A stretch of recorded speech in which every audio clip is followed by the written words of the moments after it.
Շնորհակալություն։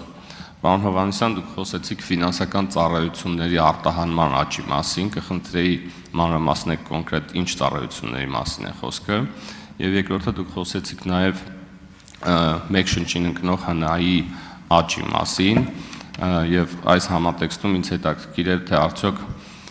ֆինանսների նախարարությունը ուշադրություն դարձնում է ընդհանրապես պետության եկամուտների համաչափ բաշխմանը, մասնավորապես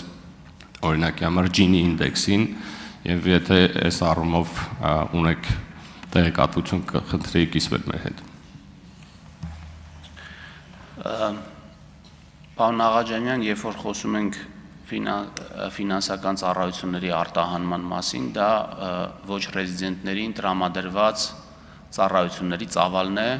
հիմնականում բանկային համակարգի եւ ներդրումային ընկերությունների կողմից։ Այդ ծավալը էապես մեծացել է վերջի շրջանում եւ դա այն առաջի ազդակներից մեկն է, որ մեր ամբիցիաները Հայաստանում ունենալու ֆինանսական զարգացած համակարգ, որը կարող է տարածաշրջանին ծառայություններ մատուցել, կարող է իրականություն դառնալ, այսինքն ըստ էության մենք տեսնում ենք թռիչքաձև աճ, ինչպես ասացի, 21 թվականից 0.3%-ից հասել ենք 2.1%-ի, սա էական մեծացում է։ Մյուս հարցը Gini ինդեքսը նայել ենք, ես ամեն անգամ խոսում եմ Gini ինդեքսի բարելավումից եւ առիթ ունեցել եմ ասելու նախորդ անգամները, որ տարածաշրջանում եւ նույնիսկ եվրոպական շատ երկրների հետ համեմատած Հայաստանում Gini ինդեքսը ավելի լավն է։ Այսինքն մենք ունենք եկամուտների բավականին լավ բաշխում հասարակության տարբեր շերտերի միջև եւ իհարկե ցուցանիշը 25 թվականի համար կհրապարակվի նոյեմբերին, բայց 24 թվականի ցուցանիշը 23-ի նկատմամբ գրեթե փոփոխություն չի ունեցել, մի փոքր լավարկում եղել է, որը այսինքն գրեթե մնացել է նույն մակարդակի վրա եւ այո, սա այն կարևոր հարկաբյուջետային քաղաքականության այն կարևոր թիրախներից է, որի մասին իմ խոսքի սկզբում նշեցի, որ սա մեզ համար բավականին